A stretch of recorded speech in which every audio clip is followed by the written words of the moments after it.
said in his country it's perfectly normal to go holding hands with a friend.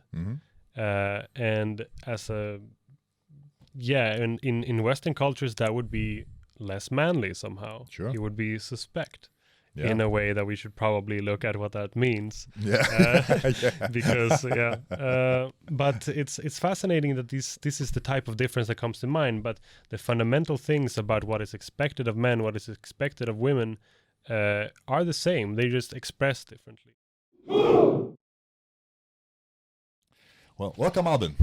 Thank you. Yeah, this is our first English Tribes podcast in the garage. So very happy to have you here. Fantastic. Big moment for Gentis. Yes, for all of us, I believe. And hopefully this will break new walls that we have not yet managed to. Of course. So guys, just to start off, how we always start off, can you introduce yourself? So who are you? What do you do in life? And I guess what led you to Gentis? All right. So, as you mentioned, my name is Albin. I'm from Sweden. I moved to Lithuania back in December, though I first visited Lithuania back in 2019. So just before the COVID? Yes, just before the COVID. And I visited Lithuania kind of having in mind that I wanted to leave Stockholm, move to a new place, to experience more of the world after having lived in Stockholm for all my life. So... I was visiting Vilnius with that in mind, kind of thinking, is this a place I would like to move to in the future once I finish my PhD?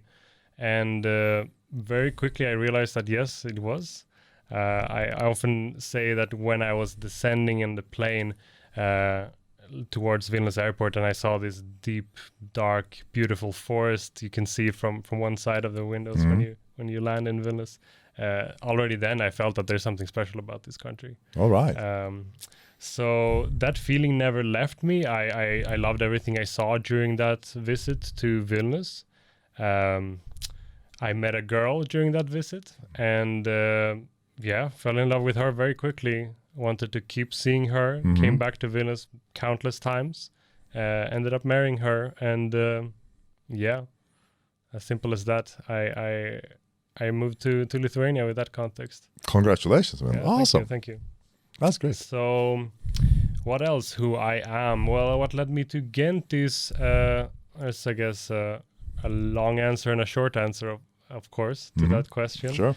The short answer is that, I don't know how short it is, but I became interested in psychology and self-help some years ago, and I was a bit frustrated that I felt like a lot of the content I was reading was not fully made for me. And when I look back on that time, it felt like a lot of it was written by women for women. Sure. So something was missing in there. And as soon as I discovered there's a world of men's psychology and explorations into what masculinity means in this context, I caught on that very quickly. I felt like it was resonating very much with me and inspiring. And very quickly then I saw that there are these men's groups that all of these people recommend to have this community, this group that you can get emotional support from, you can get inspiration from, and all these things. I thought it sounded great, but I thought I will never find something like that. That sounds like an American thing. So I didn't really look. I had a quick look at some point, didn't find anything, so gave up on that. And then especially moving to a new country, I thought maybe there are men's groups in Vilnius, but definitely not in English. Sure. But I was kind of lucky in the end where a friend of my wife's told her about Gentis. I thought, okay, I'll look it up, but I bet they won't do English. And that was around the time when you were accepting people for the first English-speaking group. So very lucky to find Gentis. I signed up right away without even thinking about it because I had been looking for something like that for a long time. Nice. But beforehand, you were... So wait, when did you move to Lithuania? Well, it's hard to answer that question. Let's say I fully moved and stopped going back to Stockholm regularly in December when I finished my PhD. Got it. Before that, I was coming as often as I could, pretty much.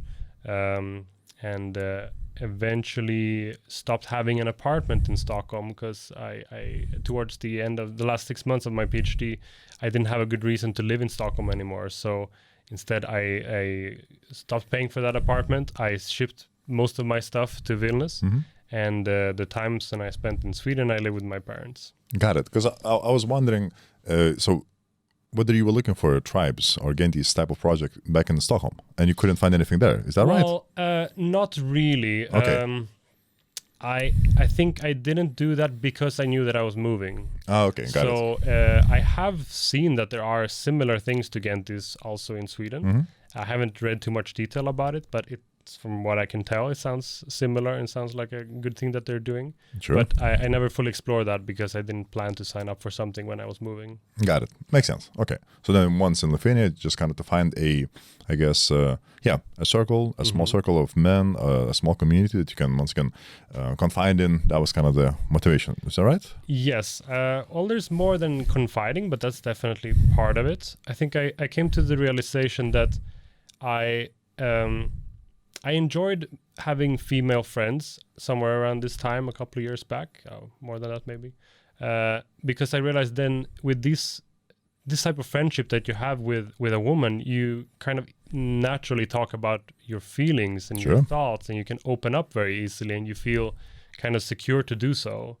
And I enjoyed having that, but there was something that was not fully connecting us because there is this difference between men and women, I think. Sure. So not fully understanding each other, let's say. Sure. So part of why I was so drawn to something like a men's group is because to have that kind of deep friendship with people who fully understand you, which are fellow men. Sure. In this case, I felt like a lot of my male friendships were about things, about shared interests, and never really fully opening up, even though we've known each other for 10 years. It's a lot of blank spots in what we talk about. Do you reckon this is part of the Swedish culture? I think it's or just universal? Worldwide. Okay. Yeah, universal. Definitely, maybe Swedish culture reinforces it, where there's a lot of taboos, a lot of ways you should act properly and not say this, not do that. That's definitely a trait of Swedish culture. But more generally, I think it comes from the fact that boys grow up in a very competitive environment, and you are not supposed to show anything that can be construed as weakness. Sure. So anything you can open up about what you're going through, or you're feeling bad about something, and someone will pounce on that and call you a name, or you will lose some kind of social status in this boys' hierarchy. And when you grow up like that, you build this wall. You build a wall around yourself, at least with boys in this case, and then later men when you grow up. I think it takes a lot to break free of that conditioning. And what I loved about signing up for Gentis is that that's done already in the opening interview. When you sign up, you talk to someone to see if you're a good fit. And they will ask you a very personal question. And it felt so comfortable for me to this is what they're expecting from me. I can finally stop caring about these boundaries of what you're supposed to say and what you're not supposed to say. So no safeguards kicked in, saying, no, don't trust this man, and put all the walls up, put the defenses, get the spikes out. Yeah, I mean, there was a little bit of that, but I knew what I was getting into, so it was easy to ignore. And the feeling of this refreshing, I don't have to filter myself, that was more powerful. That's good. Yeah. I feel like I've always enjoyed, not always, but last few years at the very least, enjoyed opening up to strangers because you have nothing to lose. Yeah. So I like doing that. I've done that many times in my life, and I think that's helped me break that barrier down when it comes to this interview, for example, where there's a couple of people I've never met before, but I felt secure enough to share some heavy things. Yeah. That's awesome. Because I know this was exactly one of the things that helped me to kind of mature faster, is that realizing that exactly talking about my weaknesses is a strength. because it's, and I like this beautifully, the example of the 8 Mile, the movie with Eminem, right? Like in the last battle where he does it.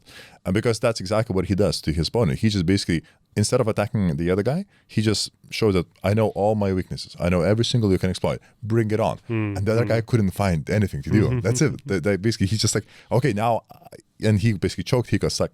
And when I was a kid, I didn't get that. And I think it took me a certain level of maturity and I guess emotional intellect and just, I guess, just, with age and experience, I kind of realized, oh no, that is actually true.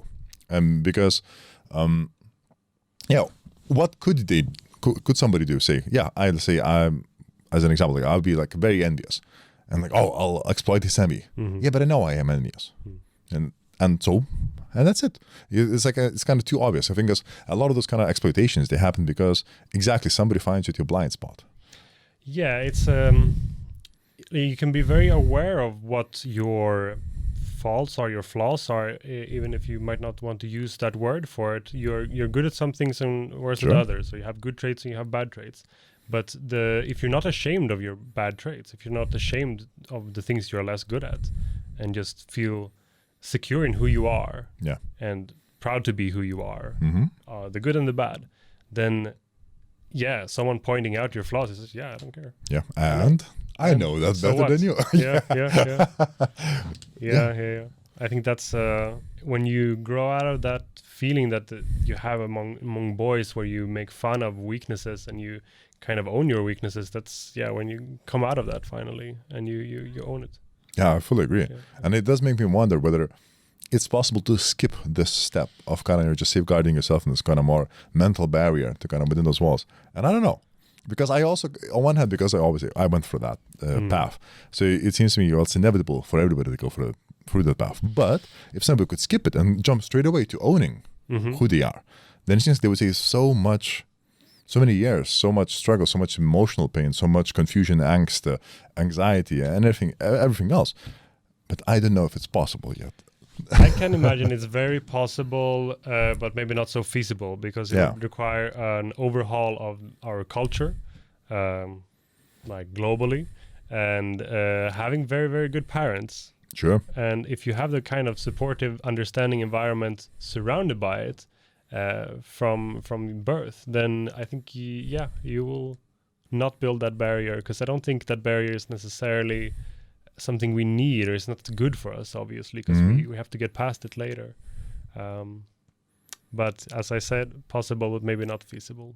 Maybe in 100 years. Maybe. But I'm thinking like from a parent's position, if I were to I guess train my son to be owning up his weaknesses, that means I would have to be the person who's making fun of him, right? Because then I could, in theory, do it in a controlled environment, and then by making fun of him, this is where the training of him owning up to anything. Let's say whether it's maybe he feels insecure about his hair, weight, whatever it is. Take any of those, more physical or character things or whatever. Sure.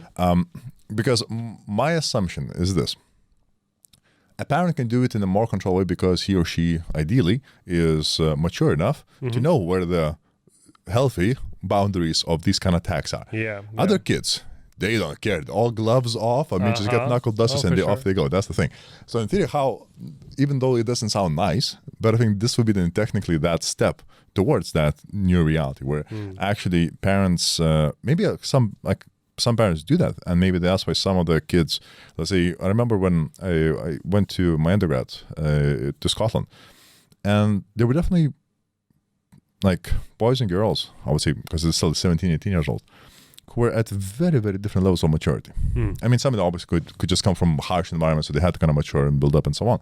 But also kind of, because I know how it triggered my insecurities, looking back, is that they felt confident in themselves. At that age, I'm like, what the fuck? How could you? That makes no sense. That's not the usual. Yeah, but maybe that was one of the things, is that in the environment, like in where they grew up, maybe it's brothers, sisters, parents, so on. Maybe that was exactly that, there was a constant, I don't know, testing of their, who they are and why they are and that kind of thing. And so by the time even they just went to university, they already kind of had good grip of how to handle it. Yeah, I suppose it needs to be the kind of testing where even if you fail, there are no consequences. Because if you grow up berated and you are made to feel shame by your parents or siblings or peers, then the consequence of being made fun of becomes a big thing. Sure. It's and takes an emotional toll on you.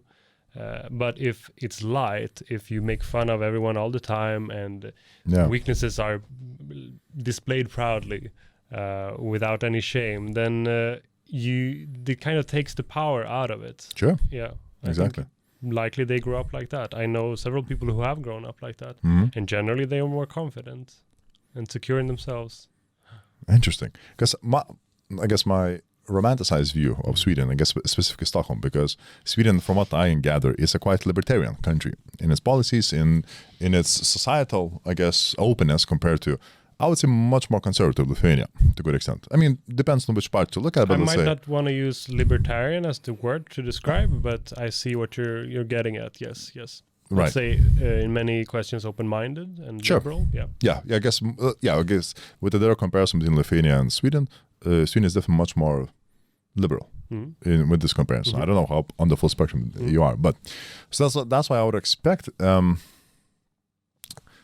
by generalizing to a good extent, but then that within society you would have a bit more of this social play like this, kind of people mocking each other, that kind of because the consequences in a more liberal environment, I would say, should be less than in a conservative. Because in a conservative, your reputation, your stature, it's assumed to hold a lot of weight. That's how you present yourself, how you look. In a conservative society, it has a lot of weight. While in the more liberal, I would say it's less, because everybody is much more open and free to explore who they are and what they like and so on and so forth. And because everybody's exploring, that nobody's kind of judging or criticizing or mocking as much. Right. That would be my assumption. I don't know if I'm wrong or right. I would not agree with the characterization of Sweden there, and I think it highlights the issue with dividing politics into two pieces of right and left. Sure. Because I agree with you, Sweden is not conservative, but I wouldn't say it's liberal in this sense either. It's traditional in another way, where there's a fixed idea of how you should behave, and a lot of that has to do with there's a collaborative community type of thinking in Sweden that is very ingrained. So we have a long history of social democrats being the dominant party, and it's ingrained in the culture that you are a part of a society and we're all working together towards a goal to make this a better place, which is naturally a good thing, but it doesn't breed the individualist thinking to express yourself, even to the degree where you feel comfortable making fun of someone else. It's all part of the same thing, the way I see it. I don't know, a chicken and egg situation maybe. But the way I see it is that Swedish culture is ingrained to not think that you're better than anyone else. Like, we're all equals. That's right. So making fun of someone else, pushing someone else down, it's not the typical Swedish thing to do. Got it. So we kind of avoid those topics, if nothing else, the kind of topics that separate people from each other. And there's a lot of taboo, and there's a lot of things that are not proper to say, that I think shape the collective psychology of Swedes. Oh, that's interesting. So I would say that Swedes are not known for being confident and secure in themselves, maybe because we don't make fun of each other from a young age. It's fascinating. It's rude. Don't do that. Huh. Yeah. That's I haven't thought about it from that perspective before, but it kind of makes sense. Yeah, it does make sense. It does feel a bit oxymoronic in a way, because you would expect, once again, in a more liberal, once again, not liberal, but more leaning towards, because I guess it's basically centerish, then it kind of sounds like ish. Well, it's hard to put it on a scale, I would say. It's liberal in some questions, and it's left in some questions, it's right in some questions. Yeah. Okay, that's very interesting. Because at the same time, let's say, go from the music side of things, because once again, like metal and heavy metal is one of my jams. Let's put it this way. A lot of it comes from Sweden, Norway, Finland, Denmark. I mean, that's like seems to be just a worldwide central hub and roots of the black metal and death, and but I mean, insanely good, insanely high quality. And at the same time, I got to, because I'm one of the organizers for the Kilkim Shaibu Festival in Lithuania, it's like a heavy music festival. I got to meet quite a few Scandinavians who came and kind of performed and everything. And I say they can go on stage and just literally having like pigs or goats' blood on their faces, they're just performing as gory and black and as you can imagine. And then they go off the stage like, hello, can I have some beer, please? Oh, you're such, thank you so much. That sounds familiar. Yeah. And that to me was also a bit like, just counterintuitive, because you would expect that stage persona should comply to some extent with a human, but no. I don't know why, then once again, in Scandinavia, you end up achieving that. Well, I would say it kind of makes sense that if you have a culture of conformity where you're supposed to behave a certain way and everything else is not proper or rude, then you grow up adapting to that, but sometime in your teenage years, naturally you want to rebel against it. Right. So you want an outlet to say that I'm not part of this. I'm unique. I'm me. And that can take the form of black metal, for example, of smearing goat's blood on your face in this case. But it might not change how you interact with other people. So the politeness you talk about coming out, it would. Yeah. Fascinating. It's an outlet for self-expression, but the core character is still the same. That's awesome. Yeah, because that just left a great mark in my mind. Always kind of observing that. Yeah, absolutely. Okay, so if we take a bit step back and then, so you move to Lithuania, you find about tribes, also about Gentis, and you're like, okay, I gotta give this a go. How was that? How was the beginning? How was the beginning? Well, naturally, the beginning of something like this is a bit awkward for me, but I think also for most people, where you're in a room with strangers and you are expected to open up to them. As I mentioned before, I'm comfortable opening up to strangers. I like it, but there's this feeling in the room where it makes you a bit guarded, and it takes a few meetings to break down those barriers. So that's, I would say, characterize the beginning of going to tribes meetings every week. It was an added challenge on my part where I joined the first meeting remotely. Right. And I know Gentis as a concept works just fine remotely, but when you're the only one joining remotely, there's a room full of people and you are a laptop in the middle of that room. You feel a bit not part of it. So I was very happy the week after where I could physically be present, and that was a big step in the right direction the way I saw it. But I quickly realized that these are all great guys. There's something about the selection process of what kind of people would be interesting in signing up for something like Gentis. Sure. You're going to have 100, maybe 99% great guys, interesting guys, people who are devoted to self-improvement, who are thoughtful and insightful and reflect on their own behavior. And being around that type of people is... it's energizing somehow. It's a powerful thing, and the influence we have on each other purely by having that sort of attitude when we go to a Gentis meeting, it's palpable. Yeah, I fully agree. When I was in Gentis Fest this summer, that was one of those great experiences there, because I realized, I guess the main difference is that the norm or expectation of what kind of conversation you should be able to have with a stranger is vastly different than within the Gentis, let's say, fest. And sure, you can understand, like, it's, people specifically gathered there to kind of have fun and blah, blah, blah. But it's much more than that. It's just, there's a definite feeling, which I don't know how to find or how to quantify. A sense of belonging, a sense of we're all on the same team. A bit of sense of even openness and acceptance, just by the body language, by, I don't know, faces. But it's instinctive. That's the thing. I don't think it's a conscious thing. It's subconsciously just the body picks up those. It's like the vibe, the atmosphere, the energy. That's the words I would use to describe something like this. I was also at Gentis Fest, and even though there was a language barrier for a large part of the activities, my main take-home message was just that it's a gathering of people. I don't know how many, 200 or something like that. This one was, I think, one more, 300-400-ish? 300-400, yeah. Might be thinking about the previous year. Just this group of this gathering of people who all have this same attitude towards themselves and towards life. Not exactly the same, but we have something deep in common. And I felt it in the air. Even though there was this language barrier and it was things I missed out on, I felt like that was a powerful experience purely because of the energy in that place. Yeah, absolutely. And I remember one of the kind of things that stick out to me is I was just walking from one place to another there, and there was these 3 guys talking, and from a side, I would stereotype them as skinheads. They would have that. They had that kind of rough, rugged look. Let's put it this way. Yeah. And I was like, my first, once again, instinctual feeling was like, what the hell are they doing here? They are here. These type of guys. Why? And then so I decided to just walk a bit closer, kind of to eavesdrop and kind of see what are they talking about. And so they're all kind of mean looking, looking at each other.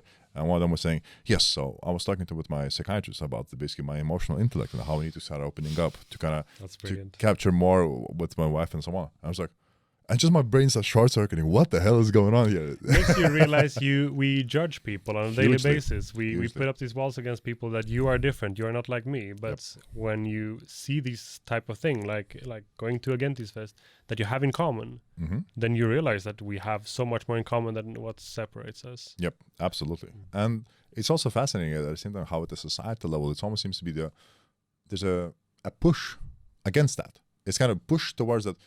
Everybody, like, you're against everybody and everybody's against you, kind of feel. Well, in reality, on the contrary, exactly, there's so much more commonalities between every single one of us. No doubt. We have the same problems we're going through, whether it's marital life, whether it's your personal life, whether it's angst, work, whatever you want. Everybody literally going for that. Some of them going for harder times, some of them getting easier times at the same time, but literally everybody's that. And how understanding this fundamental truth still leads to, I don't know, building walls and like opposing others.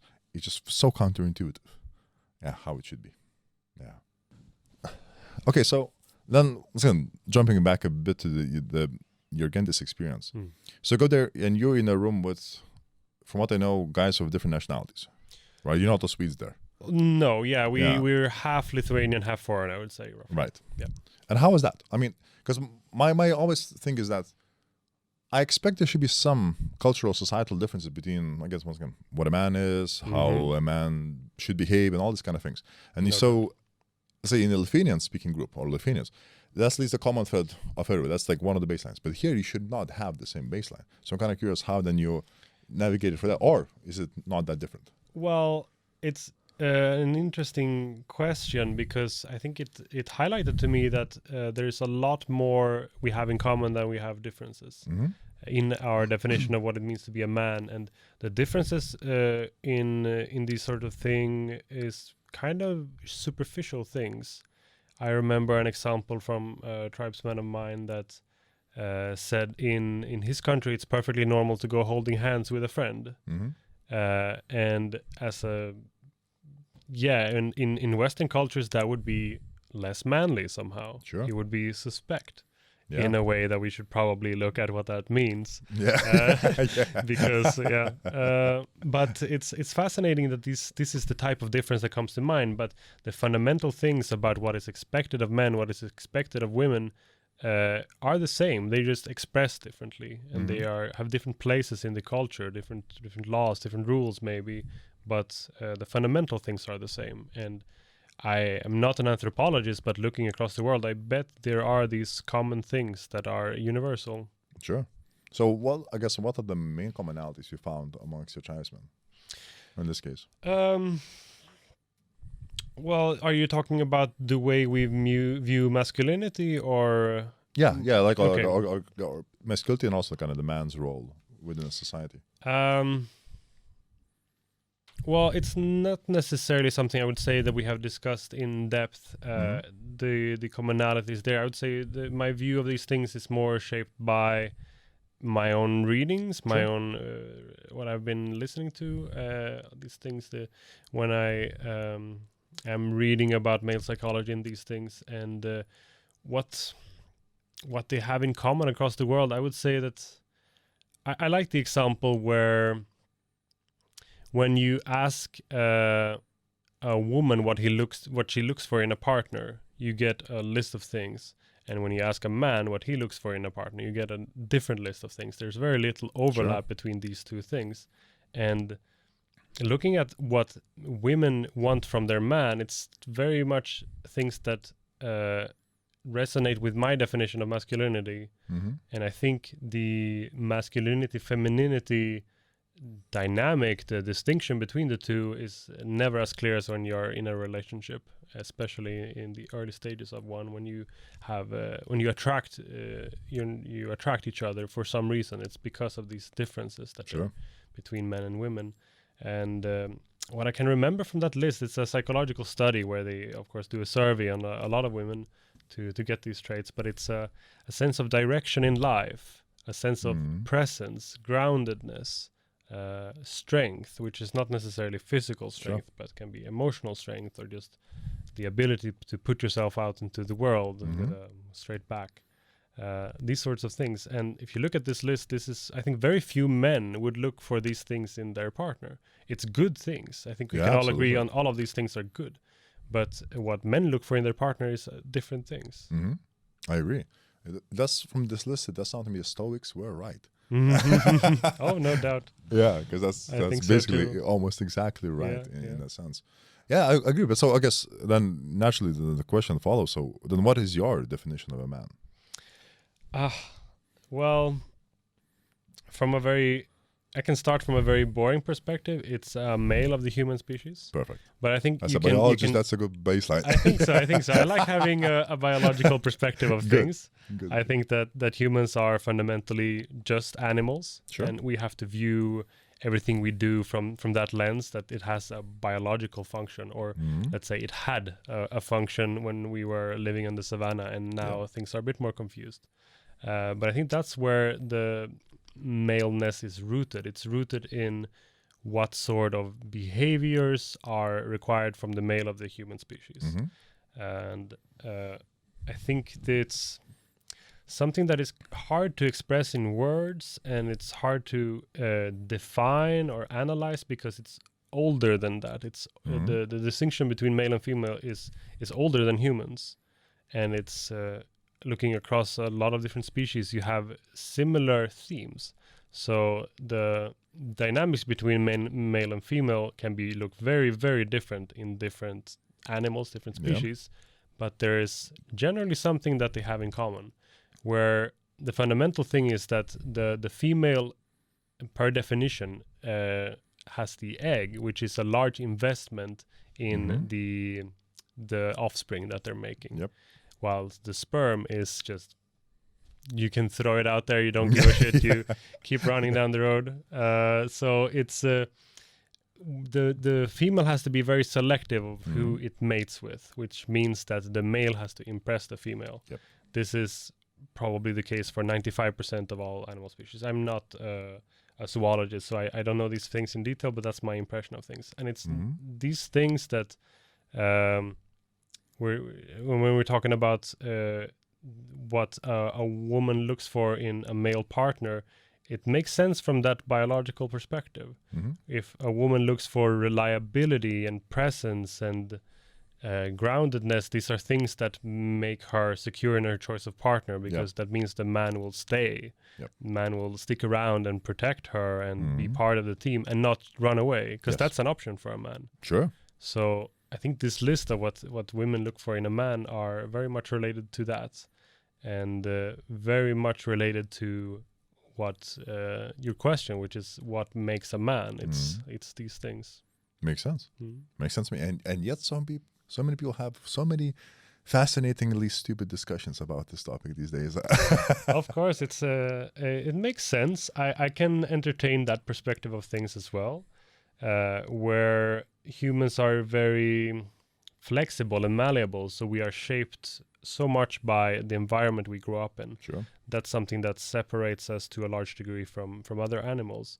So it makes perfect sense to me to talk about gender as a social construct, because it is shaped by the society, the culture we live in, but it comes from somewhere. The thing that is shaped was there before the shaping happened, if that makes sense. Makes absolute sense to me, and to me, I think that's what I find where the sanity leaves those conversations, where there's this junction between this the origin and the fundamental baseline, once again, of that we are still animals, and there are biological functions that are just in our DNA program as of hundreds and thousands of years already, and moving away from that. I understand for entertainment of the thought, but you cannot leave, like this axiom cannot leave the conversation, because once it does, then once again, as far as I'm concerned, insanity starts. I feel like, and if you have that perspective of things, we are talking different languages. Yes, absolutely. It's not a productive conversation for me. I can entertain their perspective of things, but there's something missing for us to have a dialogue. Yeah. Yes, yeah. Something objective, something based in reality. Yes. Once again, to me, it's fascinating that this this idiom, or not idiom, but like just this use of words that should be based in reality, it becomes a thing you must say these days. That's not it's not a fundamental thing that a lot of people just should we discuss things that are based in reality or not? You know, no. We do need reality to have this kind of conversation, which I just don't fathom. I mean, it makes sense. One of my theories is that why some of the people who entertain these type of conversations allow themselves to disconnect from the biological factor is quite simple. Is that survival is no longer an issue, right? And so once your survival is ensured, it means you don't have to kind of consider that. You can start thinking about other things. And eventually, if you live in this kind of semi-bubble world where survival is not an issue, then you didn't, because survival fundamentally is a very biologically rooted instinct problem to a good extent. So if that's taken out of your thought process for long enough time, then you stop considering as one of the things you must consider in any argument or any framework you build. And this is at least one of my explanations why some people have that disconnect. Maybe I'm wrong. It makes sense to me. Yeah. You lose your groundedness. You lose the connection to real things that matter when you think for too long. You get too far away from where it comes from. Exactly. Yeah. And that's why I think that to a good extent the gender conversations, let's say, that happen quite often these days that are moved away from reality. I'm not saying all of them. I think they're mostly happening is like in the Western countries, right? Where that survival in most cases is once it's insured. Like by the Maslow pyramid, everybody's kind of third, fourth, like a third or second level. So that the baseline of kind of just finding ways to get food or having a shelter, having water, electricity, whatever, that's kind of covered. It's taken for granted. Yeah, exactly. Yeah, I completely agree with that. I think, though, it's important to keep in mind, because I can... the perspective of... that these things are not necessarily innate to men and women, and we should be a bit humble about how we view things, that everything is flexible, which is the view pushed by, let's say, I don't know what label we want to put on the people who are questioning traditional gender roles, let's say. I understand it from a individual perspective, because if we're talking about male and females as biological creature, biology is a science of statistics. Yes. It's not laws in biology, by a large degree at least. So you have tendencies one way or another. Yes. So when we talk about what is typical for a male, what's typical for a female, man and woman, it's like, what's it called, bell curves that overlap to some degree. Yep. And you can talk about the statistical trends, and that's what we're doing now. But when you look at individuals, they can be anywhere on a spectrum. Yes. So you can have male and female, masculine, feminine traits in a different mix. And there is nothing inherently wrong with not playing the part, if you know what I mean. Yeah. And I think the good thing about questioning traditional gender roles is that it gives a voice to the people who are not so neatly in one or the other category. So there are categories, but it's not black and white. It's a spectrum. Yeah. So I think that's important to keep in mind. But like, just because you want to make that point, which I agree with, doesn't mean throw out the whole groundedness, the whole science-basedness of the discussion. Yeah, I fully agree.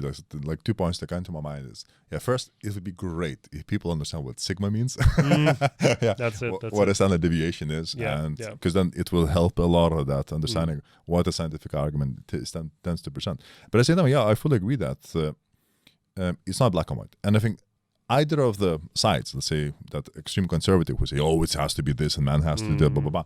And the other who says like, everything is just fluid like the water in the waterfall. I think they're both making the same fundamental scientific mistake. They assume it's black and white, Exactly. and it's not. Yep. Even though both pretend that we know how it's. No, it's not. That's the thing. And just throwing out the baby with the bathwater. That's exactly what it leaves. It's a hallmark of pretty poor discussions when you see the world black and white, because very, very few things are, maybe nothing is black and white. It's all a matter of degrees. Absolutely. Even colors, black and white, are not really black and white. There are more colors than that. For sure. Exactly. Like if you buy a light bulb, I want a white. How much white do you want to your whiteness? What? That's a very nice way to see it. Yeah. Yeah. No, that's exactly right. Mm-hmm. And okay, cool. We're just jumping a bit here, but that's all right. So how long now you've been part of the tribes? Since April. Since April. So basically 1 season ish. Almost. Yeah. I lost count of weeks now. We did the 8 weeks boot camp, I guess you call it, and we have kept that going for a while now. It feels like we hit some kind of stability in what we're doing every week. Very good. And so was there a significant transition between the end of bootcamp and your kind of self-sustaining tribe? Well, in a sense, yes, because we lost our facilitator. He was a part of the meeting, and we were not a big group. We were 6 people back then. So losing the facilitator meant the group was smaller, and at the same time we lost a group member who was moving around the time when bootcamp finished. So that was a natural transition to suddenly the group is smaller. But also that gave us more, all the individual members gave them more space to express what they want from Gentis and to set it up the way they wanted. So it's not necessarily a bad thing with a smaller group. Right. But that was a clear shift. That time was kind of characterized by us discussing what we wanted it to look like. I think that's normal for a Gentis group, in that after the 8 weeks are done, you can stop going completely if you want. You can change completely what you want the group to be and how you meet up, how often, what kind of meetings there are. I think all of us were a fan of the traditional structure. Like the structure of the meetings, the sort of things we talk about. So we wanted to keep that going and then spice it up with our own ideas in the future. But the fundamental structure we kept. And I've heard from other members of other groups that they maybe get rid of some parts of the structure and skip that part, skip the goals, for example. And if you skip too many things, then what is left, if you can end up with just a bunch of dudes hanging out having a beer, and you can lose the depth very easily unless you keep it consciously. So I think it was good that we decided to do that. I think our group is going strong. It's even smaller now. We are 4 people with 1 guy coming back after summer. So during the summer, we're only 4. Right. So I guess it's one of the smaller ones, but it's great guys. It's quality over quantity, the way I see it. Absolutely. Yeah. One word you mentioned, depth, and I think a number of people I spoke with already on this podcast mentions exactly that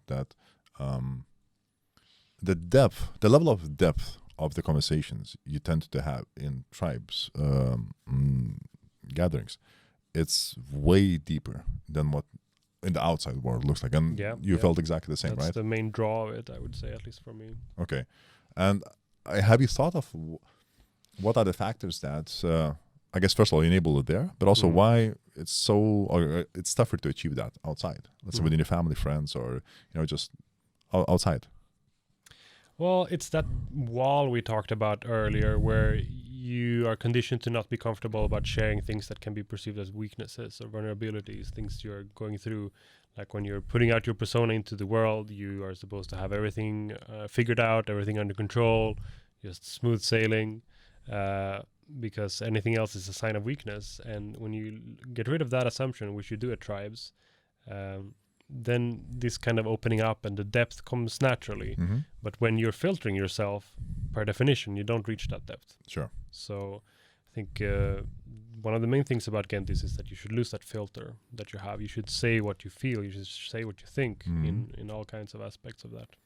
Right. And so then how about then reaching the depth outside of Gentis or tribes? So I mean, like a family, like you're with your wife, how is that? Well, with the wife, I would say that was maybe we shouldn't say easy, but that's kind of what drew us to each other in the first place when we first met. That we had an emotional connection where we talked very openly about our life, our thoughts and feelings from the very first time we met. And we try to keep that going now, basically, and have that kind of connection. So I'm blessed with that. It's maybe the main reason I married her. But with family, it's harder. There's a lot of baggage there, naturally. Shit happens when you grow up, you know. Sure. But we would still have moments where we try to connect on a deeper level, and those are always sweet and touching. But it's not easy.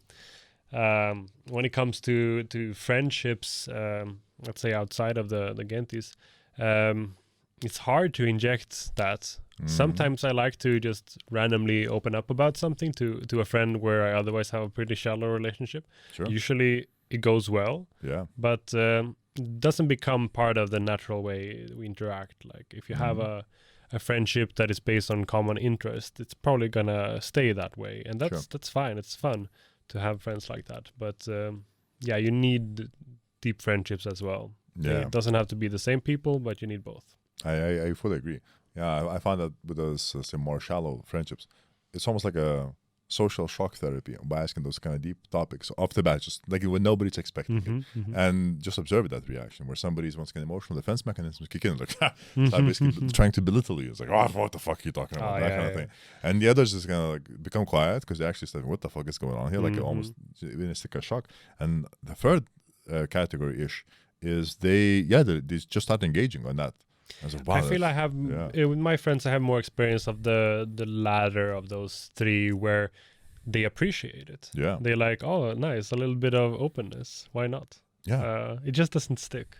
I think that's because there's no such fundamental agreement about the way we interact. Sure. But when it happens, it's a good thing. But I think it's one of those things where it's kind of it's a habitual issue in a sense that so somebody needs to kind of start building that habit that whenever we say we gather together, we will talk about eventually about some deep things, whatever. And I think then becomes a bit of more just a more standard or more normal mode of operandi in that sense, because then whenever those questions of deeper depth come, they are not odd. They can, oh yeah, we talk about these things every time. That is true. It's very, very habitual. Yeah. And even if you are a bit uncomfortable at the start, you keep at it. Exactly. And you build that kind of trust. Even if it's an old friend, you need to, let's say, rebuild the trust or build a deeper trust than you had before. And it's all about just doing it. Yeah. I guess even in the same, let's say, with the bootcamp of Gentis, is like you still have 8 weeks to kind of build that within you, right? And that's already in a much more controlled environment. So then you just probably have to, I don't know, double, triple this with normal humans. Exactly. Yeah, because with normal humans, let's say, as you put it in a very nice way, you don't have that kind of agreement. You don't know if they're on the same page. As you say, you can get different reactions. Yes. I don't think I ever got someone very defensive when I try to breach such a topic, but I think it's because I don't do that with people I know who would react like that. You kind of have a feeling that this is not the kind of person who wants to share or wants to hear you share. Sure. And then I don't do it. But as an experiment, as you describe, why not just throw it out there, see what happens? Maybe I'm wrong about my assumptions. That's exactly right, because that's one of the things, as you mentioned already a number of times, is those assumptions about others that they are different, that there are some walls that we have to kind of fight. And at the same time, I also kind of think, I fully understand the family baggage issue when it comes to opening up. But at the same time, it also kind of feels to me that is exactly the place where it pays the biggest dividends to like just kind of talk it out, to get away from the baggage and actually find the depth. Because I've been ever slowly, but steadily kind of trying to get more and more depth with my relationship with my father, because he's very kind of close to himself. Like, so he's one of those men that actions speak louder than words. That's his kind of mentality on things. But at the same time, I think he is part of a generation that are like that. Yeah, exactly. But hard to find exceptions. I think so. And at the same time, that's why I'd like to get to know him more, and I'd like to get that a bit more depth. And so, but I think maybe over the last, 3-4 years, I've been kind of just slowly kind of just probing a bit more. And yeah, those walls kind of come up fast. And they feel uncomfortable, they feel awkward, when I ask this kind of, like, I very vividly remember once where he was driving me to the airport when I had to fly back to UK, and I asked him, so what are you afraid of? Like, what are your fears? And he just stonewalled, and that's it. And so I was like, okay. But I decided not to change the topic. I want to kind of, okay, let's see who wins this game of silence. He won. Oh, wow. Okay. Yeah. But at the same time, I think maybe we sat like in silence, I don't know, for 10-15 minutes, just after that. Because because my thought process is that, uncomfortable silence, somebody eventually will have to speak up. And if the topic's not changed, ideally they will speak up on the topic. But so then I decided, okay, maybe I'll just open up a bit what I'm afraid of. And I think that's the right way to do it. Yeah. And so I said to him that. And so then his reply was, so he didn't say what he's afraid of, but he said, look, in life you will be afraid of things. But as a man, the role is, they can't ignore it. Like as a man, the role of a man is kind of, doesn't matter if you're scared of it, it's going to be tough, it's going to be rough. Improvise, basically adapt, improvise, that kind of thing, and just kind of keep going forward. So that was still like a very, like, comparatively with my father, that was a very kind of in-depth conversation of what we had ever since I was a kid. But so at the same time it was kind of like, so those walls are high and tough and everything, but at the same time there are some cracks, and it's kind of worthwhile then kind of slowly try to kind of chip it away and see what's up. And even like yesterday we were just working, taking off a roof of the house, and I was speaking to him, and I said to him, I just want to say thank you, because when I was younger, he drove me to basketball school every single day of the week, right? And it means every single day of the week, it's like another 2 hours out of his day, because we're 4 sons, so we have to spend your time with all of them, and you have your job and your own life. And I said, I just want to say thank you, like, you've done so much for me. And it's like, what the fuck you talking about? That kind of defensive reaction. Yeah. And I said, no, look, I understand, but I think, and he's like, look, you're supposed to do it as a father. It's like, I get that, but at the same time, I think it's good to hear thank you and say thank you. So kind of just trying to kind of. I agree. You're supposed to do that as a father, but also don't take it for granted, because many fathers don't. So exactly. So that's what's appreciation, even though it's expected. Yes. So that's why I was trying to kind of to say him that. So by just a few things, like just kind of very around way. I think I managed to kind of say directly to him, thank you for all the effort and investment you put into me, and I think he kind of accepted it. But it's a fun journey. yeah, it's clear to me from your story that it was not an easy thing to get him to open up even a little bit. No, and even for myself, because once again, there is that let's say out of 30 odd years, expected.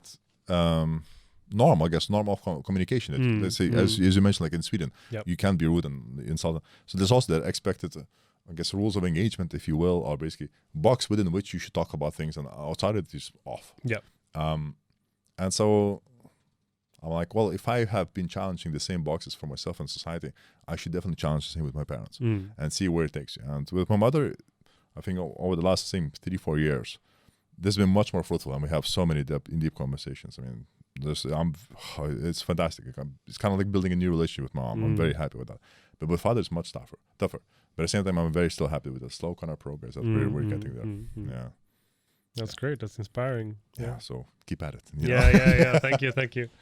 No, as I mentioned, there have been brief moments where we hit some depth, where we open up. Usually, when the family is going through some emotional thing.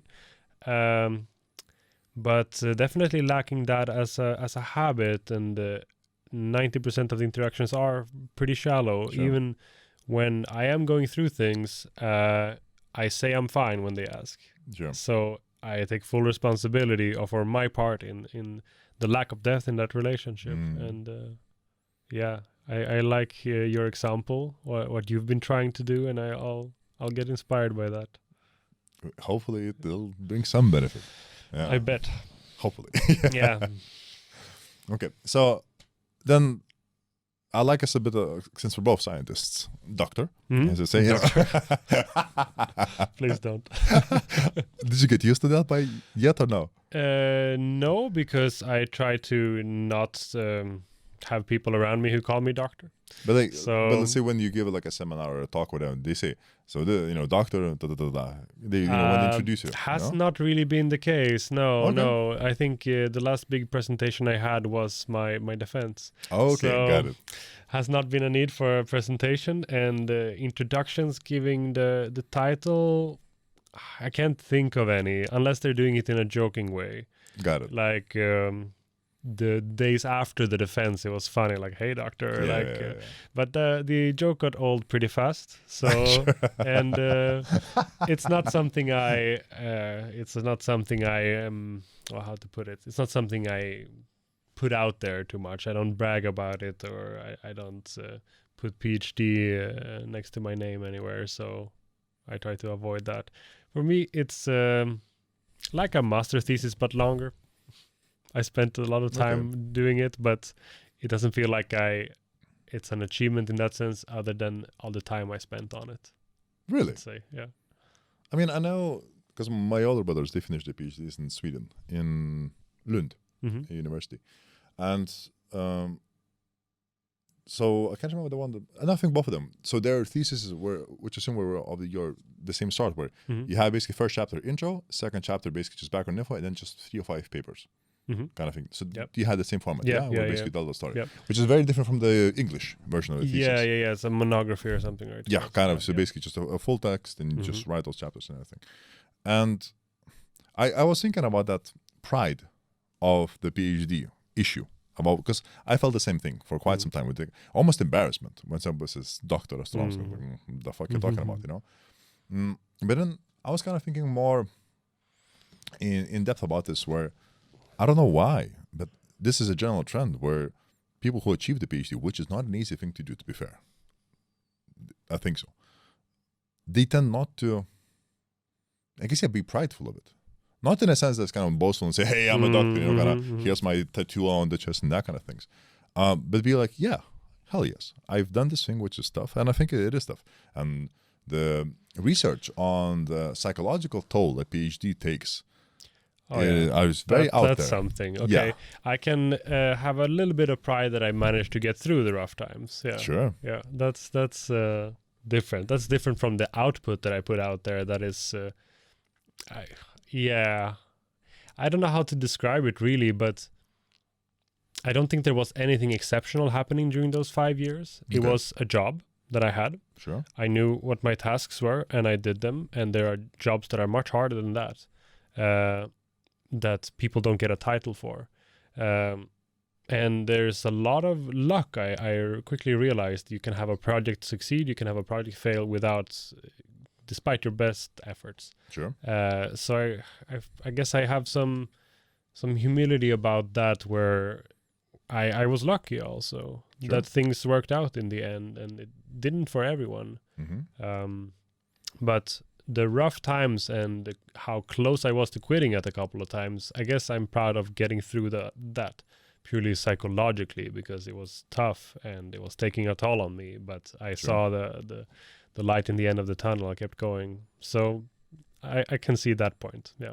Okay, but I mean, if you compare yourself at the beginning of your PhD and at the end of it, different people, yeah. Well, that's something else, and this is where I think the pride should be of that growth, of that achievement, and because in a way that, you know, because PhD is fundamentally it's a training session, or I guess training boot camp, if you will, to become a researcher, which means basically that at your defense, that your scientific method skills of writing, of discussion, of arguments is of solid level that you can actually hold your own ground with a researcher. Somebody who's been in the field for X number of years, who know how to destroy you at any, you know, like a click of a finger, absolutely.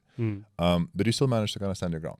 And sure, maybe I'm always kind of thinking this, sure, from the lens of a scientist, but to me it's I guess slightly worrying and disappointing that a lot of people, I feel humility is a good thing, but I think they're devaluing what actually a PhD means, what actually having that PhD. I'm not saying once again like that it should give you some sort of special privileges, but it almost feels like that, just not putting that weight or forgetting that weight that you had to go through to actually achieve that goal. And the defense, which is, I don't know how about you, it was scary. And that was a tough, for me it was 2.5 hours, the defense itself.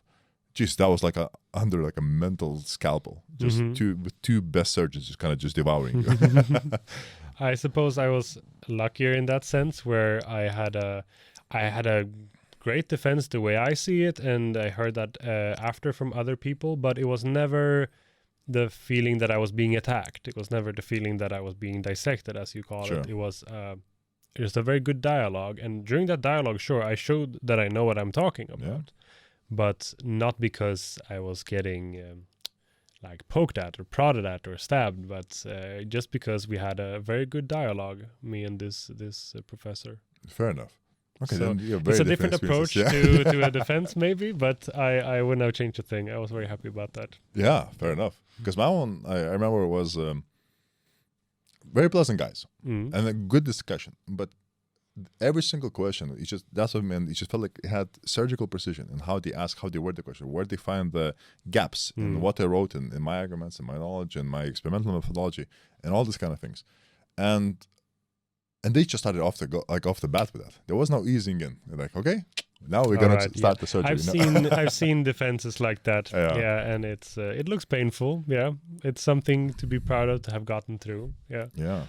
I have friends who went through hellish defenses and being very proud on the other end of it. Then you ought to be. But I think at the same time, any defense that was proper defense, in a sense that where it wasn't, because I know some cases where.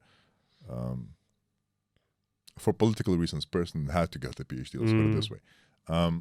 When it's a proper, a true defense, doesn't matter on the attitude or the atmosphere within it. I still think it's a threshold that not everybody crosses, not everybody should cross, in a sense as well. But I think that the level of achievement should be proud. Like we should be prideful of it to some extent. I get it. Yeah. To some degree, I agree. Yeah. Because then I find myself that whenever done, like, even the same thing, the doctor, title, it feels awkward. Well, it should be like, awkward. Hell yes. It should be hell yes, I'm a doctor, Sometimes I can have that attitude. Yeah. Sure. Yeah. I only use my doctor title if I'm writing an official letter to the government. Do you do that often? During pandemic, I wrote a few. Interesting. Yeah, because I wanted to see how I was trying to follow basically what the governmental rules of controlling the pandemic are. So I was kind of reading most of the outputs that the Ministry of Health and one of the task force were putting out. And in a couple of those things, I had very obvious questions where just didn't add up with the current guidelines by WHO or by the CDC or so on. So then I just wrote a letter saying, hello, these are the situation. These are my arguments. Could you please give me an official answer? Signed by Dr. Vytas, please. And did you get answers? Yes, always. Okay. And that was the good thing. Probably because you added the title, they took you seriously. Maybe. I know by law, they must reply to every letter within 20 working days in Lithuania. So now they must do that. But they replied within 48 hours to both. And they actually was very good and informative reply both of the times. Okay. And you were satisfied by them? I was. Yeah. To my surprise, I was. That's a brilliant thing for government to answer letters like that. Yeah. So try that. Maybe it has. I'll think of something that annoys me. Write a letter to the government. Yeah. And add doctor to the title. Yeah. Or some others. Like if you have a bank loan and you're short on payment this month, like, just as a doctor, I'm good for it. Just wait by. All right. Yeah. Yeah. So, well, just to challenge your point, maybe about the pride you feel about being a doctor and having that title, I feel like there's a lot of things that people go through in life that are similar or tougher, and they don't get that recognition. I fully agree. So that's the discrepancy. Maybe I am more reserved about putting it out there because I think about the fact that there's a lot of unrecognized struggles that people go through. And maybe that's not an argument against using your title or, not hiding the fact that you have a PhD, but thinking about how can we recognize these people. I don't have any very good examples now, but I think that's what doesn't sit right in my mind. I fully agree with this. At the same time, first of all, I'm also quite embarrassed. Not embarrassed, but like very human. Like full of humility when it comes to talking about my baby. She's like, it doesn't come across in any conversations unless like this. We're specifically discussing PhDs. Or it has practical relevance. Yeah, exactly.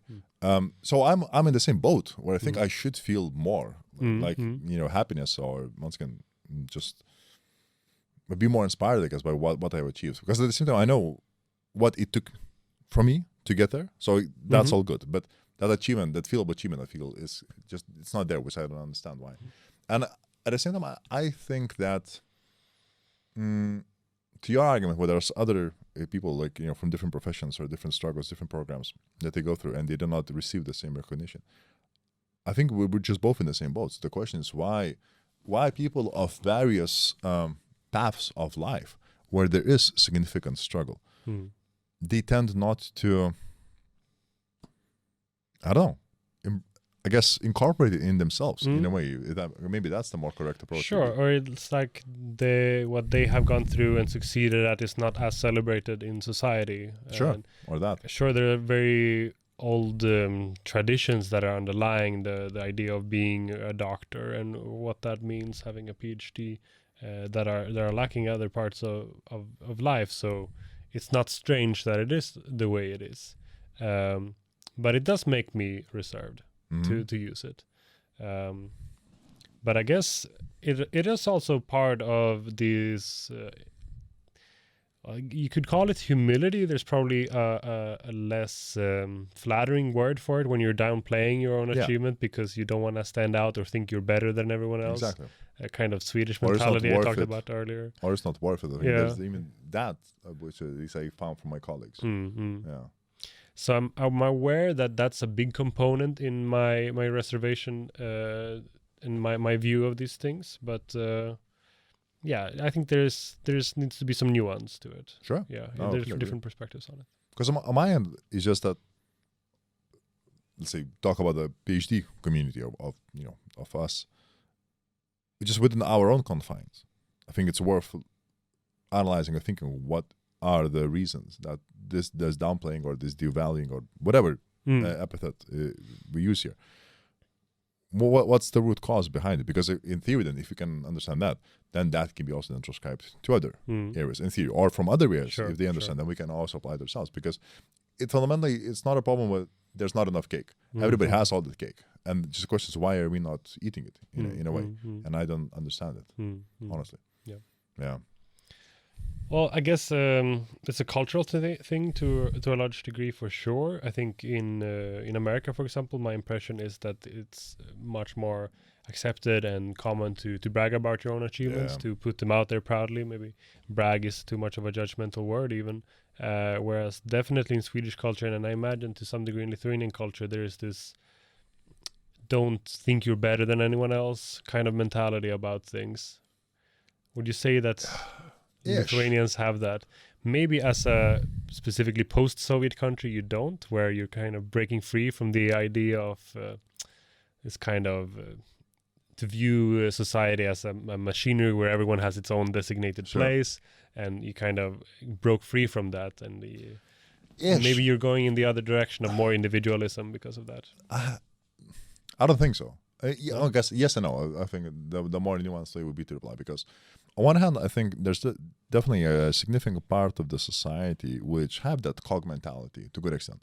But at the same time, the funny thing is that they like being a cog, but they like the cog of their own color, if that makes sense, right? Or of their own shape. All right. Yeah. Yep. So because then the people they kind of accept their once again that cog role. But they still, I would say quite just brag. I think in a positive way. They kind of they talk openly about, let's say, the things they have. They have a better car, a better TV, those things. So they still find a way to still make themselves an outstanding cog in a way within the small sphere of influence that they have. I see. So there's that. That's why it's kind of feel a mixture. I think amongst younger generation, I think there's definitely a more significant push towards individualism, which I guess more inspired just by the Western culture, by the internet and so on and so forth. But even then, I think because the society in Lithuania is more cog-like, machine-like, as you said, as a post-Soviet country does have, I think, in the vast majority of the cases. So there's always a kind of bit of a strange dance, I think, between these two things, at least the way currently Lithuania holds, where a lot of us are cogs to a good extent, but you said we just kind of different colors, different logos on ourselves, and we kind of still find that we still find a way how to feel individual, even within that machinery. That makes a lot of sense, actually. Yeah. Okay, then I also want to kind of ask you, is because you said within the 5 years of doing a PhD, you're a different human to a good extent. Yeah. Yeah. I think I guess I will let you finish that question, but the PhD cannot take credit for all of that. No, absolutely, because it's 5 years is a lot of time, especially in people your in their 20s. Yeah, to grow, absolutely. But so, I guess, what do you think that the PhD, I guess, being part of the PhD program, being part of being trained as a scientist, what actually helped you develop into your own character, into your own personality? Well, I guess it's very much reflecting my own personal story, my own trajectory, but let's say doing a PhD and putting myself in that kind of environment was a step outside of a comfort zone I was very comfortable in for all my life. And I think it's a cliche, but it's a cliche for a reason, that growth happens outside your comfort zone. So simply by the fact that I put myself out there, I challenged myself, I was surrounded by new people, and all these established habits and patterns of what I had earlier had to be broken and reshaped. That kind of happened naturally around that time. And I don't think I want to give credit specifically to a PhD for that, because it was the equivalent of my first job, really. Sure. Before that, I was a student for the longest time, up until the age of 24.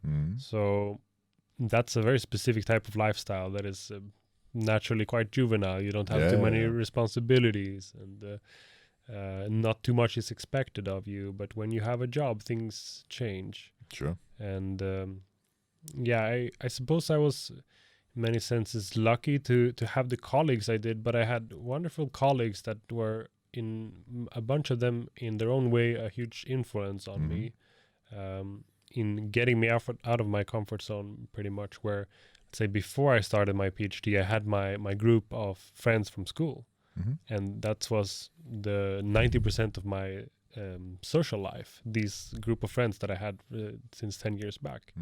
And just by meeting new people and getting exposed to their ideas and tagging along in their life, that was a huge part of my growth those years. And so the social circles makes sense, but so would you be able to isolate, I guess, any of the influences specifically from researching? From researching, whether it's the work, whether it's conferences, whether it's anything. I think there's several different ways to look at that question, but it's probably going to sound horrible, but I think I trusted science more before than after. Okay. I was a huge fan of science from my early 20s.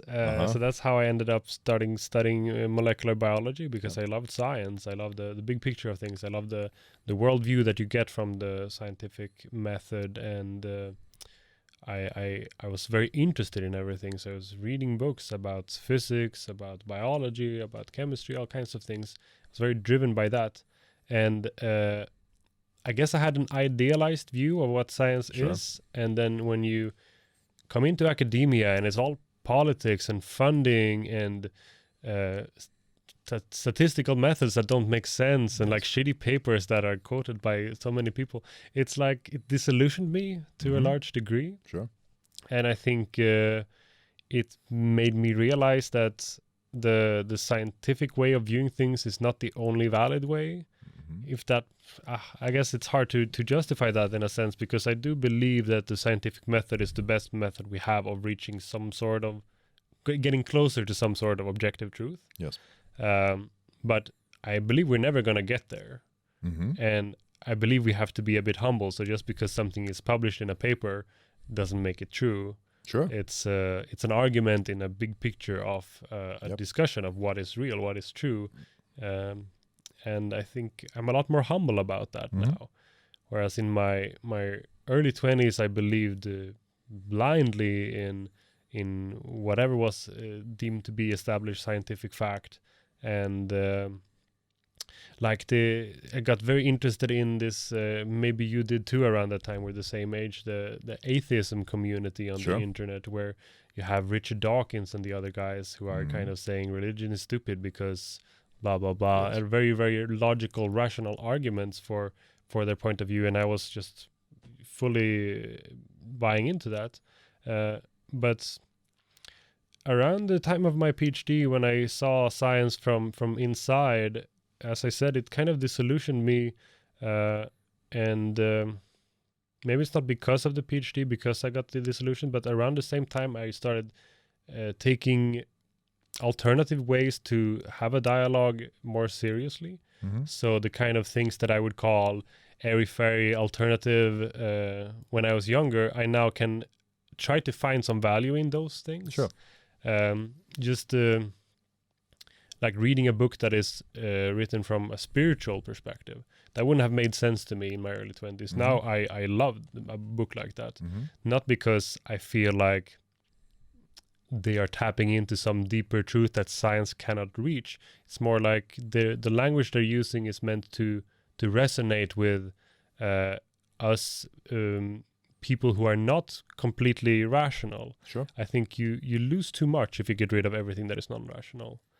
I hope that's clear enough, because it's kind of vague in my mind what this means exactly. But I think I made the point earlier today that we have to take emotions into account, because let's say 50% of being human is the emotions we feel. Sure. So if you don't speak to them, then that's a part of us that's not being spoken to. Yeah. And the kind of deep realizations I've had in my life, they have also tapped into some kind of emotional core that's what makes them deeper. And I guess to go back to the original question, I think that having a purely scientific, rational view of life and the world misses too much of what I feel is some kind of deep truth. Sure. No, I fully agree with you on this. To very good extent, I would add to how to put this. Okay, I think you're correct in both ways, that you cannot have a fully rational view of the world because emotion is part of it. But at the same time, I would say you cannot have a fully realistic view of the world if you only listen to the emotions, right? So you must always have the interplay, and that's what I think. Where because I had the same feeling where during my PhD days, one of the key things when I look back, I learned is I think during my PhD days, that was the first time I laid proper foundations on critical thinking, right? Which then is now serving me tool later on, and it's serving me as a great tool even to understand my own emotions, because maybe I look at my emotions through the more analytical lens, but at the same time it allows me, at least I have some sort of framework or dictionary within which I can actually explore them, play with them, and listen to them and understand them, right? So it's useful. But I try to incorporate it in both worlds, because I think then I can so the emotional world, I think, is understanding yourself and understanding the human, and the rational world, the scientific world, is the rest ish, right? At the same time, I think what scientific method, I fully agree with your description that it's the best method we have so far to find the objectivity in reality. I would put it like that. I want to, if you're quoting me, I want to rephrase it to get closer to it. We're never going to reach the to goal. Increase the level of objectivity of the reality that we have, if you want to go full nuance. I think that's needed. Yes, and at the same time, my viewpoint is that, okay, I'll give you this crazy idea of mine, of a theory of what the human's role is in terms of, I guess, search for objectivity of reality. So my theory is, to some extent, that the role of a human in a society is basically that every single one of us is a node that's a unique experimental node, basically, which is trying to find the objectivity of his or her reality, right? So in a sense, that's when we hear the word saying live in your own truth or living your own reality, it's true internal to some extent. The problem is that every single one of us, from that single measurement position of one of us, we cannot verify whether anything we observe is objective, because to any objectivity to increase, we need as many measurement positions or any measurement points to verify that it's objective. So then the role of a society is to be a kind of exchange of our experiences to see where is the objectivity lies, because the more exchanges we have, the more objective reality we observe. Right. That's the kind of idea. So, and where then the rationality, the scientific method is key in this, is that would be the most, I think, currently, maybe I'm wrong, but I think to have the most objective or the most efficient exchange of the objectivity of the reality between two humans, like what we're having now, the scientific method is the platform to do so. I agree with that. If we're saying we are looking for truth by observing the outside world and making statements about the outside world, we need to do so in a very organized way, in a way that takes things step by step, isolates individual components and looks at them carefully, and do so in a way that is universal, so that it doesn't matter who does it. So try to get away from the subjectivity of different people doing it. I think that's a fair way to look at the things that are measurable scientifically. But if you limit your view of the world to things that are measurable scientifically, you're missing a lot of it, I believe. You're missing, the human experience. I agree. The human experience is not measurable. So this is where I would add an addendum. I would say yes and no. One of the good things, in a way, of the scientific method is that it requires a definition, right?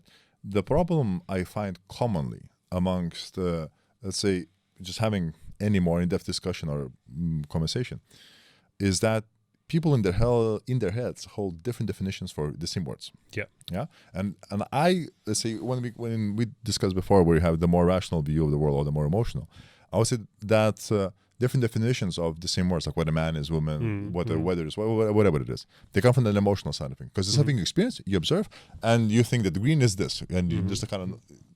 I would say maybe not from an emotional place, but it comes from experience. It's like when you grow up, you see how a word is used, and that shapes your view of that word, and that becomes the meaning. And you're never gonna express that in a definition. Like you look up a word in the dictionary and it says masculinity is this and that and that and that. It's like never gonna hit the spot, because your experience has shaped something that is vaguer and not necessarily something you can put into words. I agree.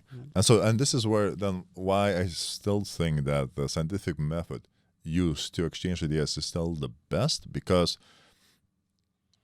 every single time you have different definitions of the same words in an exchange of ideas, as we would be having now, it's exactly as if we're speaking different languages. So when it comes to knowledge transfer, it's very buggy, it's very noisy. Right? Yeah. And scientific method basically allows to minimize that noise. So that's the knowledge transfer is as the most efficient, at least the way we currently know. Maybe there will be better ways. But so I think that. But I also fully agree that there are definitely limitations to this. But that's what my caveat is, that. So then the role of each other, or of a society, is by humans being individual experimental nodes, is by communicating with each other the best we can, understanding the world and ourselves and other humans the best we can, and exchanging those ideas between each other the best we can. This is how we then, like a massive objective reality finding experiment. I can agree with all of that. It's I guess my issue lies with the things that are outside the purview of science. I fully agree. Things that are not measurable, things that we cannot put into strict, nice, simple definitions. And I basically find those things maybe these days more interesting. Let's say I had a past of spending all my time reading about science and cool stuff, so I've done that. Check. And now I'm more into like airy-fairy woozy stuff because I find it's interesting, and maybe one day I'll be done with that. But that's where I'm at now. And the thing with this type of this way of looking at the world is that you're never going to find objective truth, because that's not the goal. Your goal is to find subjective truth, and that's I suppose an oxymoron, but something that resonates with you. You're looking for resonates, things that feel right. When I'm reading a text that doesn't claim to be scientific, but it's talking about what it means to be a man, or it's talking about how to behave in the world. You're never going to get scientific arguments in these types of texts, but I find them very valuable. Well, I also to add to that, I fully agree with you.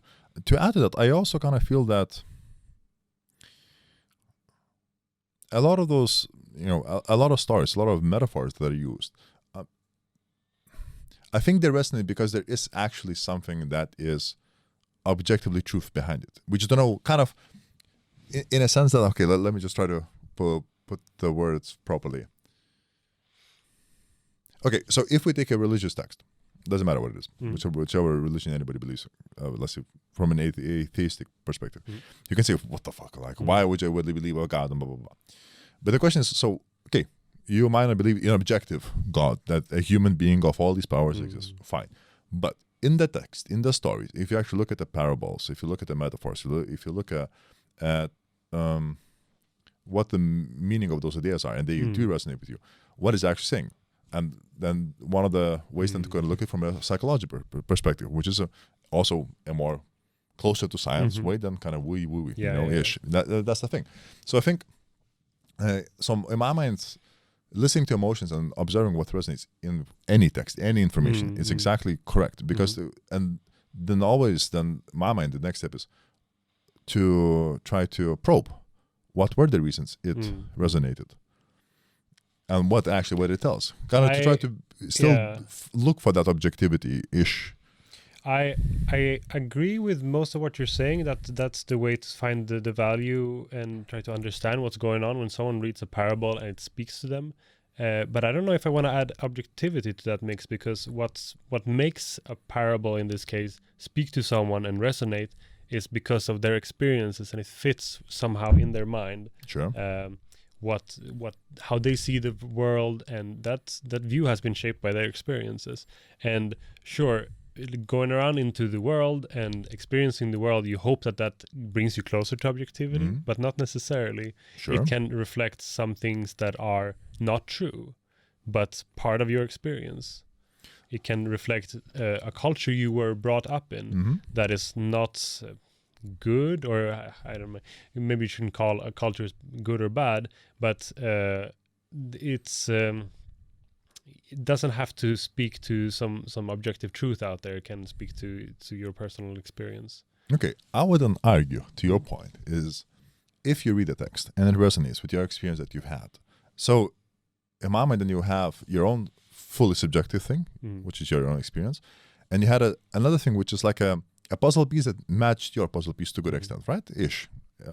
Which means you already increased the generalization of that experience. And anything you're able to generalize from one thing to more, that's an increasing objectivity. So now it's still like you're still doing that to a very small degree, but it's still there, right? And then if you speak with others and see if they resonate with them, then once again that objectivity starts increasing yet again, ish. And that's why I think that exchange of ideas for this format, and once again, it doesn't have to be using scientific method, but I think it increases the efficacy in a way of the transfer. Well, I would say having something be objective and therefore having an idea that matches reality. So let's say objectivity is something that means that you can, well, in some cases at least, if you have an idea and it's an objective idea, that idea can help you predict what's going to happen because you have a new understanding about how the world works. Yes. And it can be used to predict things in the future. That's one reason why an idea may stick, may resonate, and why you might want to share it, and why that idea will resonate with other people, and they start sharing it. So it becomes ingrained into a culture.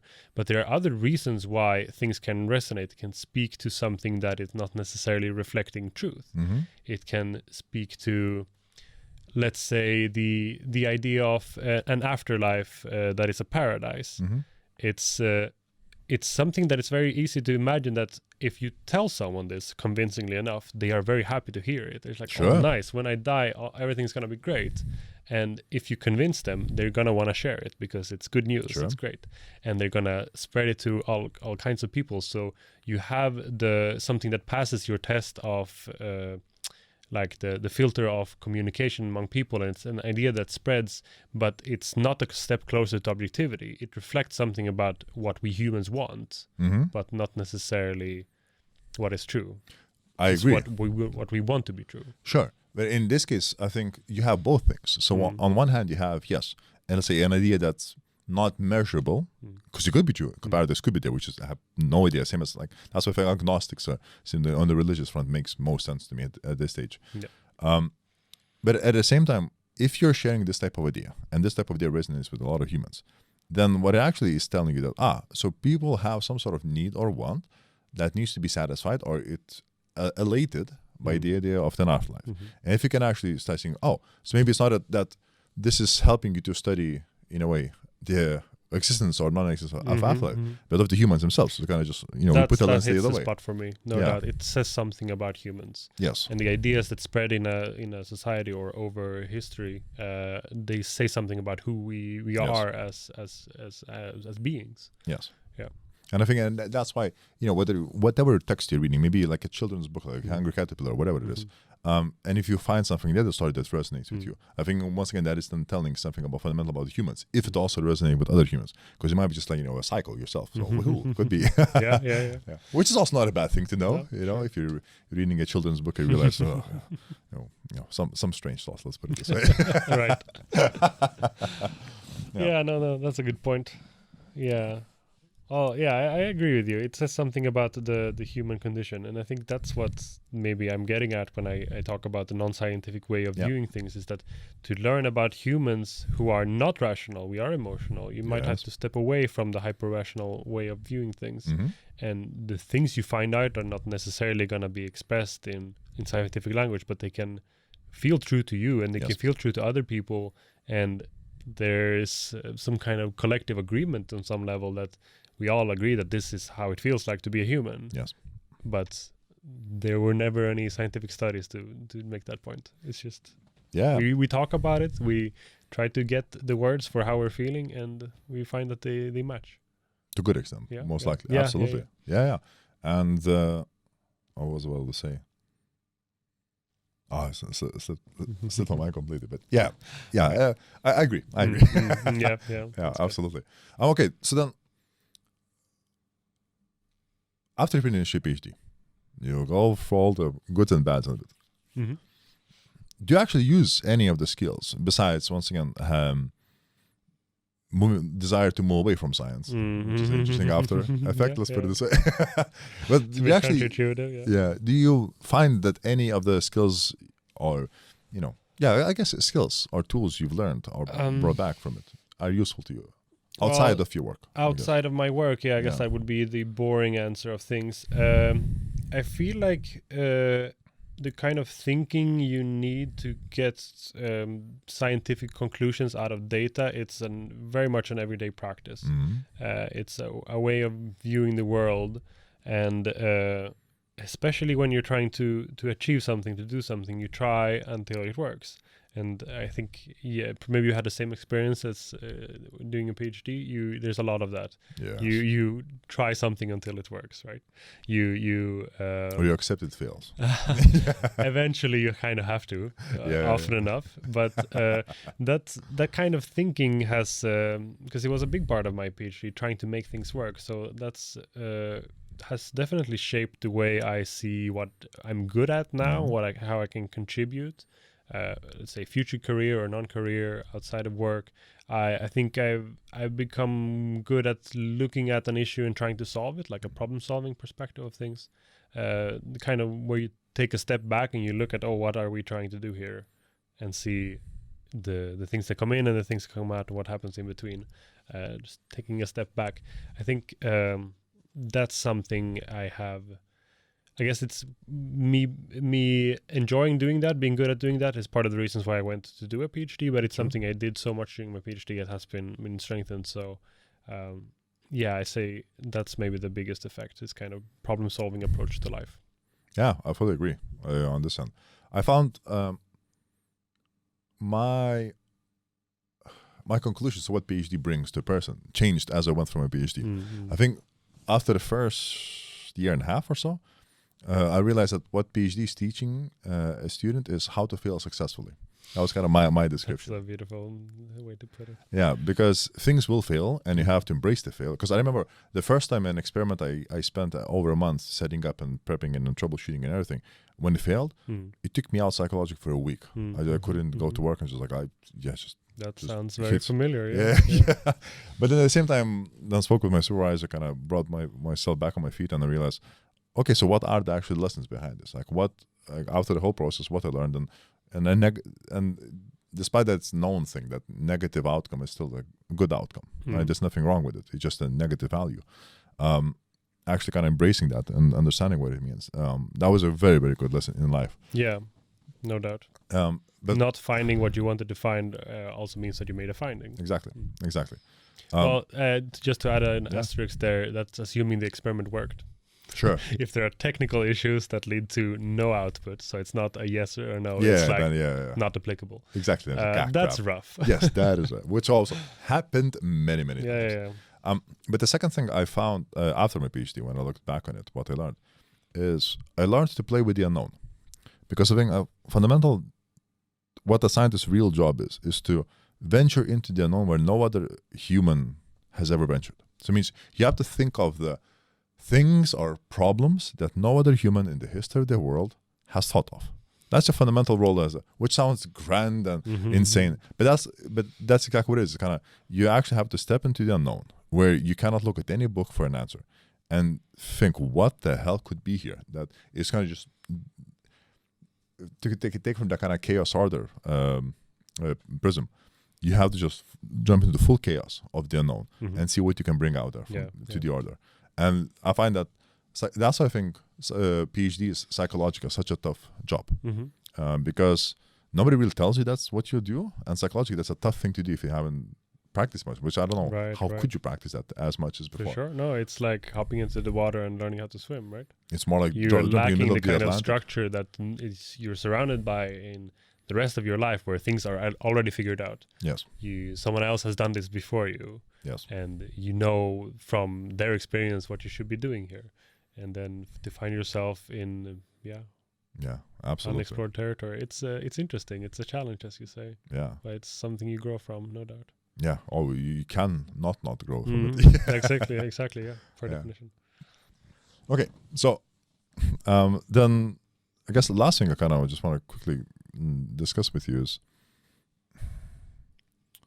where do you, I guess, what value did you get from Gentis? Or what meaning? Both of these, I guess, questions. Value and meaning. I think I need to think about these words for a minute.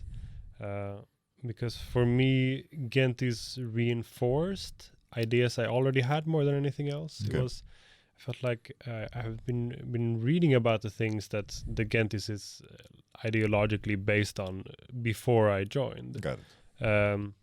So it was more the satisfaction of putting this into practice, to see the potential of having a group of guys who push each other. That's a powerful thing, because I guess manifested the easiest way to look at that is the goals we do every week, where you set weekly goals, things that you say, oh, next week I'm gonna try to do these things, or maybe not even try, I'm gonna do these things, and you say it out loud to a group of guys who know where you are on your journey, and they know you, and they know what to expect from you, and they know that you can do it. So when you come back there next week and you haven't done these things, they will hold you accountable. How does that? I've heard this. Sorry, just interrupt. I heard it hold accountable, say by number of times, but number of men. What does that mean? They beat you? No. Well, in practice, it is that you write down what your goal is, and if you don't manage, you write down the consequence of not doing that goal. Okay. Like a simple example of that would be that I have to go a day without coffee. Something small like that. Other people might do more creative stuff, like, I don't know, go hug a stranger or something embarrassing for them. So something that they don't want to do. But I think these consequences is less important than the fact that you have these people who are looking at you and they hear you say what you're going to do out loud. And when you don't do it, you feel like you let them down. Okay. Not in a way that is rough. It's just that you want to do better next week. Got it. So I guess that's one example of the way that you can push yourself in a group like Gentis, but just being part of it and talking about how your week went. I can catch myself thinking like, if I'm going through something rough, and I maybe catch myself thinking next week I'm gonna tell my guys what happened.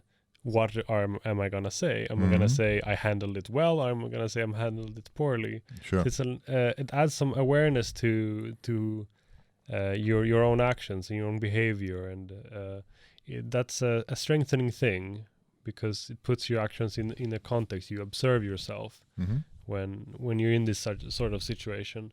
So that's the accountability thing, where you if you are completely alone in life, let's say you don't have a partner, you don't have friends, you can do anything and no one will judge you. Yeah. You will disappoint no one.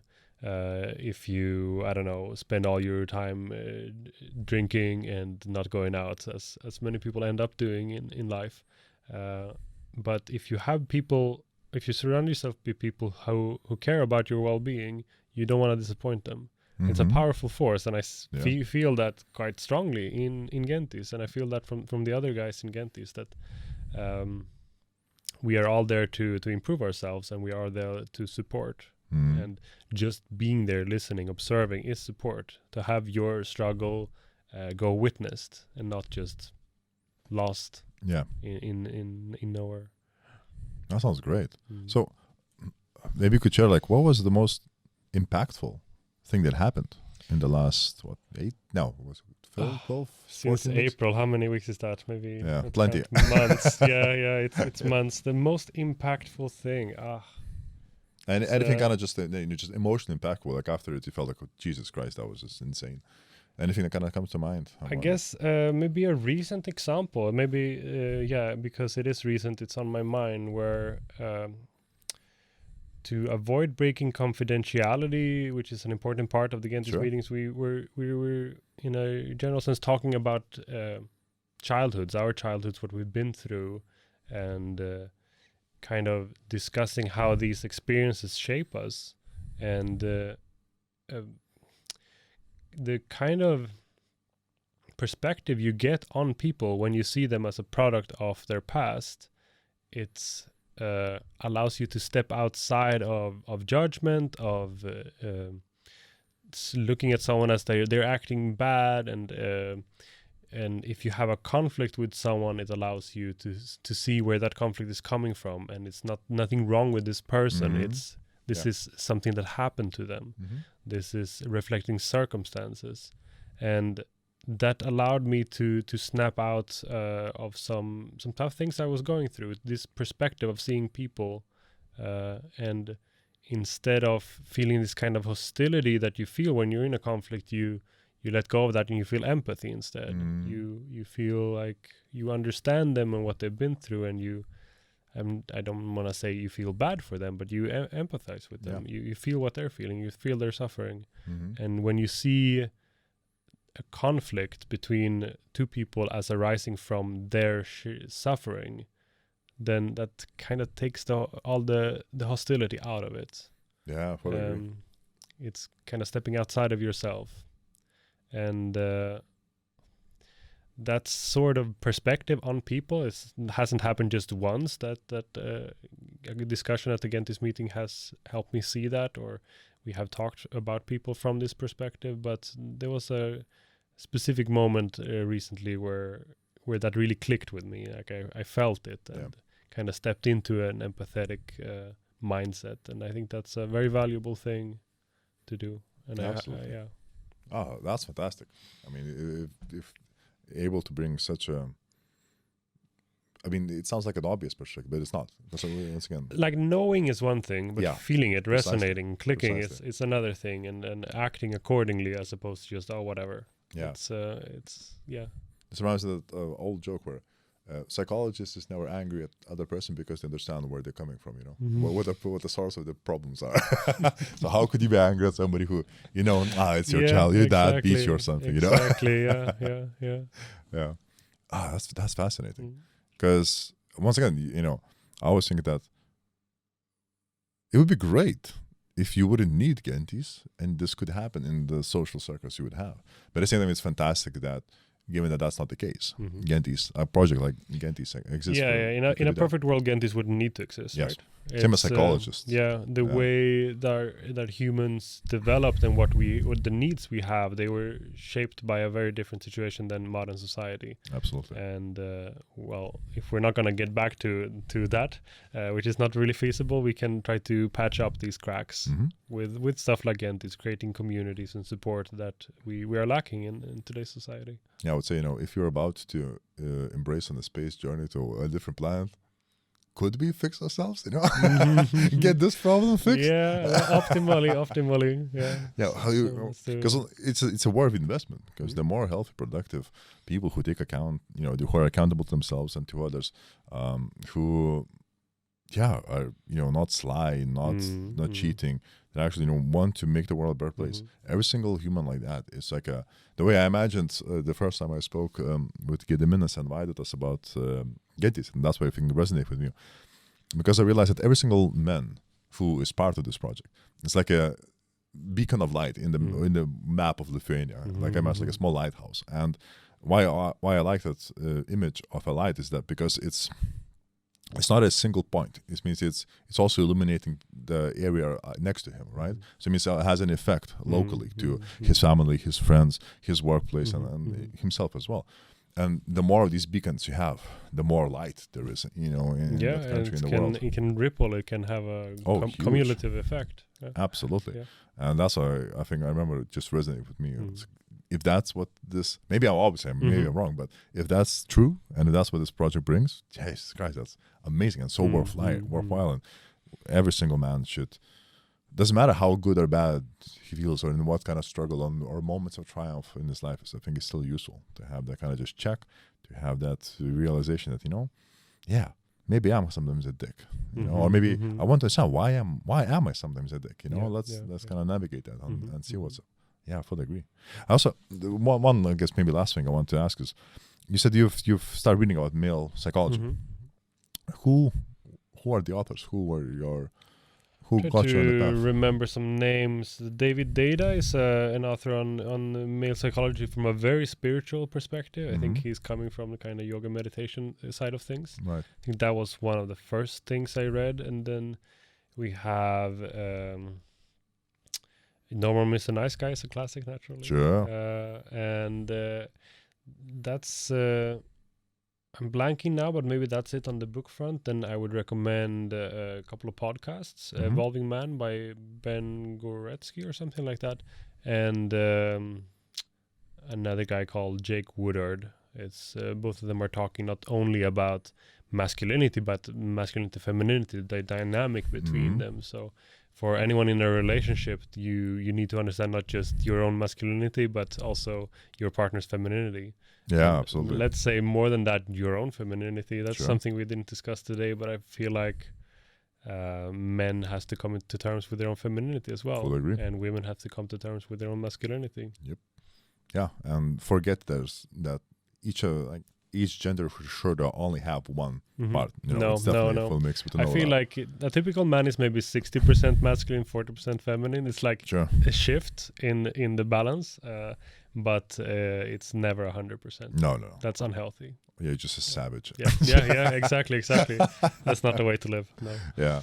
I would add to the podcast from my personal recommendations, the Jocko podcast with Jocko Willink, who's a retired U.S. Navy Marine commander. And so he talks a lot about leadership, but I think he's also this, prototypical masculine man. And I guess from, once again, his experience in the war, but also his ability to kind of navigate and nuance the interactions of humans. And because his kind of perspective in the world is, first of all, extreme ownership. So basically that you must take accountability to every single thing in your life. That's kind of one of the key things. And the second thing is that you always must balance everything. Like every single thing as a leader, as a person, is always a balance between some sort of extremes. And any extreme is bad, basically. And it's always about the balance. And you understanding the nuances of why either extreme is bad and what to look for you if you start shifting one way or another and so on. So I think, definitely that's one of my kind of personal recommendations. Thank you. Sounds brilliant. Well, Albin, that was awesome. Thank you so much. A great conversation. Thank you so much for having me. I had a great time. Yeah. And well, I hope that Lithuania shall treat you well and Gentis as well. Thank you so much. I think so. Perfect. Okay. Well, thank you and goodbye, everyone.